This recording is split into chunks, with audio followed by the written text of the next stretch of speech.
ನಮಸ್ಕಾರ ವೀಕ್ಷಕರೇ, ಮತ್ತೊಂದು ವಿಡಿಯೋಗೆ ಸ್ವಾಗತ. ಈಗ ತಾನೇ ಬಿಗ್ ಬಾಸ್ ಅವ್ರದ್ದು ಮತ್ತೊಂದು ಪ್ರೋಮೋ ಬಂದಿದೆ. ಅದ್ರಲ್ಲಿ ಏನಿದೆಯಪ್ಪ ಅಂದ್ರೆ ಜಾನ್ವಿ ಅವರಿಗೆ ಕ್ಲಾಸ್ ನ ತಗೋತಿದ್ದಾರೆ ಕಿಚ್ಚ ಸುದೀಪ ಅವರು.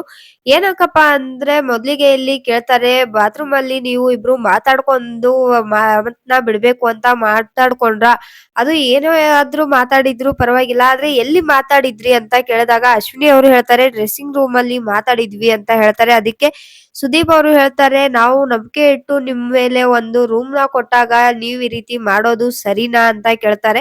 ಇದರ ಜೊತೆಗೇನೆ ಇನ್ನೊಂದನ್ನ ಕೂಡ ಕೇಳ್ತಾರೆ, ವಾಹಿನಿ ಅವರು ಬೇಕಾದವ್ರನ್ನ ಸೇವ್ ಮಾಡ್ತಾರೆ, ಬೇಡದೇ ಇರೋರ್ನ ಕಳಿಸ್ತಾರೆ ಅಂತ ಕೂಡ ಮಾತಾಡಿದ್ರಿ.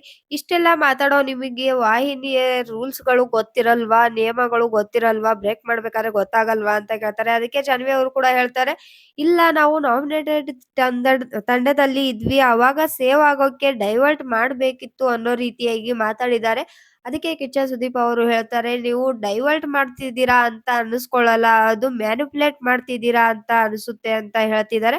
ಆದ್ರೆ ಇಲ್ಲಿ ಎಕ್ಸೆಪ್ಟೇಷನ್ ಎಲ್ಲಾನು ಮಣ್ಣಲ್ಲಿ ಹೋಗಿದೆ ಅಂತ ಹೇಳ್ಬೇಕು. ನಮಗಿದ್ದ ಎಕ್ಸೆಪ್ಟೇಷನ್ ಏನಪ್ಪಾ ಅಂದ್ರೆ ಜಾನ್ವಿ ಅವರಿಗೆ ಸಖತ್ತಾಗೇನೆ ಕ್ಲಾಸ್ ತಗೋತಾರೆ, ಹಾಗೇನೆ ಅದೇ ಪ್ರೋಮೋಗಳು ಇವತ್ತು ಬರ್ತವೆ ಅನ್ನೋದು ತುಂಬಾನೇ ಎಕ್ಸೆಪ್ಟೇಷನ್ ಇತ್ತು. ಆದ್ರೆ ಗುಬ್ಬಿಯ ಮೇಲೆ ಬ್ರಹ್ಮಾಸ್ತ್ರ ಪ್ರಯೋಗ ಮಾಡುತ್ತಾರೆ ಅಂತಾರಲ್ಲ, ಆ ರೀತಿ ರಕ್ಷಿತಾ ಅವ್ರ ಮೇಲೆ ಅಷ್ಟೊಂದು ಕೋಪಗೊಂಡು ಮಾತಾಡೋ ಅವಶ್ಯಕತೆ ಇತ್ತಾ? ಸರಿ, ಅಲ್ಲಿ ಮಾತಾಡಿದ್ದಾರೆ ಅಂದ್ಮೇಲೆ ಇವರು ಕೂಡ ದೊಡ್ಡ ದೊಡ್ಡ ತಪ್ಪನೆ ಮಾಡಿದ್ದಾರೆ. ಅವ್ರಿಗಿನ್ನ ಜಾಸ್ತಿನೇ ಮಾತಾಡ್ಕೊಂಡು ಮಾಡಿ ತಪ್ಪನ ಮಾಡಿದ್ದಾರೆ. ಅದು ಒಂದ್ ಸರ್ತಿ ಅಲ್ಲ, ಎರಡ್ ಸರ್ತಿ ಅಲ್ಲ, ತುಂಬಾ ಸಲ್ತಿ ಇವ್ರ ಕಡೆಯಿಂದ ತಪ್ಪುಗಳು ಆಗ್ತಾನೆ ಇದಾವೆ ಅಂತ ಹೇಳ್ಬೋದು. ತಪ್ಪಿನ ಸುರಿಮಳೆ ಅಂತ ಹೇಳಿದ್ರು ತಪ್ಪಾಗಲ್ಲ. ಯಾಕಪ್ಪ ಅಂದ್ರೆ ಫಸ್ಟ್‌ನೇ ವಾರದಿಂದ, ಫಸ್ಟ್‌ನೇ ವೀಕ್ ಇಂದ ಸ್ಟಾರ್ಟ್ ಆಗಿರೋದು ಇಲ್ಲಿವರೆಗೂ ನಿತ್ತೇ ಇಲ್ಲ ಅಂತ ಹೇಳ್ಬೋದು. ಸೊ ಈ ರೀತಿ ಇದ್ದಾಗ ಅವ್ರ ಮೇಲೆ ಯಾಕೆ ಈ ರೀತಿಯಾಗಿ ಮಾತಾಡ್ತಾ ಇಲ್ಲ? ಇದ್ಯಾಕೋ ತುಂಬಾನೇ ಸರಿ ಹೋಗ್ತಾ ಇಲ್ಲ ಅಂತ ಹೇಳ್ಬೋದು. ನನಗಂತೂ ಪರ್ಸನಲಿ ಇದು ಇಷ್ಟ ಆಗ್ಲಿಲ್ಲ. ತುಂಬಾ ಕಡೆ ಎಲ್ಲೋ ಒಂದ್ ಕಡೆ ಸಾಫ್ಟ್ ಆಗಿ ಮಾತಾಡುವಂತವ್ರು ಇಲ್ಲಿ ರೈಸ್ ಆಗುವಂತ ಅವಶ್ಯಕತೆ ಇರ್ಲಿಲ್ಲ. ಇಲ್ಲ ಅಂದ್ರೆ ಎಲ್ಲರಿಗೂನು ಒಂದೇ ಸಮನಾಗಿ ಒಂದೇ ರೀತಿಯಾಗಿ ಟ್ರೀಟ್ ಮಾಡಿದಾಗ ಈ ರೀತಿಯ ವಾದಗಳು ಬರೋದಿಲ್ಲ ಅನ್ನೋದು ನನ್ನ ಅಭಿಪ್ರಾಯ. ರಕ್ಷಿತಾ ಅವರು ಹಾಗೇನೆ ಗಿಲ್ಲಿ ಅವರು ಕೂಡ ತಪ್ಪು ಮಾಡಿದ್ದಾರೆ, ಇಲ್ಲ ಅಂತ ಅಲ್ಲ.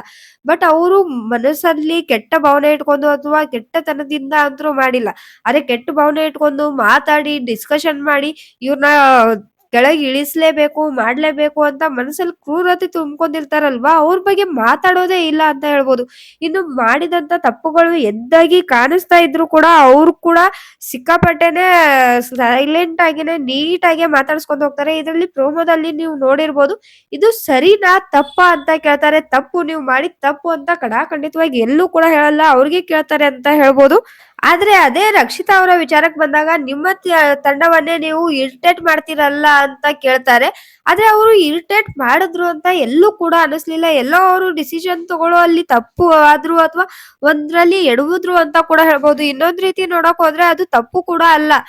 ತಮಗಿನ್ನ ಇದನ್ನ ಇರಿಸ್ಕೋಬೇಕಾಗಿತ್ತು ಕಾಕ್ರೋಚ್ ಸುದ್ದಿ ಅವ್ರನ್ನ. ಆದ್ರೆ ಅಲ್ಲಿಂದ ಇಲ್ಲಿ ಕರೆಸ್ಕೊಂಡಂತ ರಘು ಅವ್ರ ವಿಷಯದಲ್ಲಿ ತಪ್ಪಿಲ್ಲ ಅಂತ ಹೇಳ್ಬೋದು. ಯಾಕಪ್ಪ ಅಂದ್ರೆ ಟೀಮ್ ಏನಿದೆ ಅದು ಸ್ಟ್ರಾಂಗ್ ಆಗ್ಬೇಕಾಗಿತ್ತು. ಹಾಗೇನೆ ಅವರು ಆಟಗಳನ್ನ ಗೆಲ್ಬೇಕಾಗಿತ್ತು. ಹಾಗಾಗಿ ಅವ್ರನ್ನ ಕರ್ಸ್ಕೊಳ್ಳೋದ್ರಲ್ಲಿ ಏನು ತಪ್ಪಿರ್ಲಿಲ್ಲ. ಬಟ್ ಆದ್ರೆ ಇವ್ರು ಮಾತಾಡಿದಂತ ಮಾತುಗಳಿಗೆ ಅಥವಾ ಇರಿಟೇಟ್ ಮಾಡಿದ್ರು ಅಂತ ಎಲ್ಲೂ ಕೂಡ ಅನ್ನಿಸ್ಲೇ ಇಲ್ಲ ಅಂತ ಹೇಳ್ಬೋದು.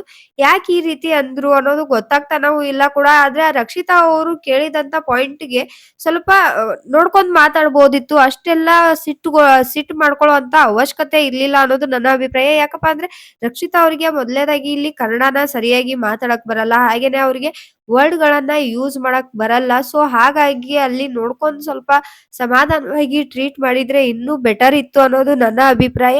ಇನ್ನು ಈ ವಾರ ಅಶ್ವಿನಿ ಗೌಡ ಅವರು ತುಂಬಾನೇ ಸೈಲೆಂಟ್ ಆಗಿದ್ದಾರೆ. ಹಾಗೇನೆ ಸ್ವಲ್ಪ ಮಾತಾಡೋದಾಗಿರ್ಬೋದು, ತಪ್ಪು ಮಾಡೋದಾಗಿರ್ಬೋದು ಕಡಿಮೆ ಮಾಡಿದ್ದಾರೆ. ಆದ್ರೆ ಅದೇ ಜಾಗಕ್ಕೆ ಇವಾಗ ಯಾರು ಜಾನ್ವಿ ಅವರು ತುಂಬಾನೇ ತಪ್ಪನ್ನ ಮಾಡಿದ್ದಾರೆ. ಹಾಗೆ ತಪ್ಪಲ್ಲಿ ಕೂಡ ಇನ್ವಾಲ್ವ್ ಕೂಡ ಆಗಿದ್ದಾರೆ ಅಶ್ವಿನಿ ಗೌಡ ಅವರು ಹಾಗೆ ಜಾನ್ವಿ ಅವರು. ಜಾನ್ವಿ ಅವ್ರ ಕಡೆಯಿಂದ ಅಂದ್ರೂ ಸಿಕ್ಕಾಪಟ್ಟೆ ತಪ್ಪುಗಳಾಗಿದಾವೆ ಅಂತ ಹೇಳ್ಬೋದು. ಆದ್ರೆ ಅದನ್ನೆಲ್ಲ ಯಾಕೆ ಇಲ್ಲಿ ಗಣನೆಗೆ ತಗೋತಾ ಇಲ್ಲ, ಅದ್ರ ಬಗ್ಗೆ ಯಾಕೆ ಮಾತಾಡ್ತಾ ಇಲ್ಲ ಅನ್ನೋದು ಕೂಡ ಒಂದು ವಿಷಯ ಬರುತ್ತೆ. ಕಾಯ್ದು ನೋಡೋಣ ಏನೇನಾಗುತ್ತೆ ಅಂತ ಎಪಿಸೋಡ್ ಅಲ್ಲಿ. ಇದೇ ರೀತಿಯಾದ ಬಿಗ್ ಬಾಸ್ ರಿಲೇಟೆಡ್ ಅಪ್ಡೇಟ್ ಗಳಿಗಾಗಿ ನಮ್ಮ ಚಾನೆಲ್ ನ ಇನ್ನೂ ಸಬ್ಸ್ಕ್ರೈಬ್ ಮಾಡ್ಕೊಂಡಿಲ್ಲ ಅಂದ್ರೆ ಸಬ್ಸ್ಕ್ರೈಬ್ ಮಾಡ್ಕೊಳ್ಳಿ. ಹಾಗೇನೆ ಪಕ್ಕದಲ್ಲಿರುವಂತ ಬೆಲ್ ಐಕನ್ ನ ಕ್ಲಿಕ್ ಮಾಡಿ.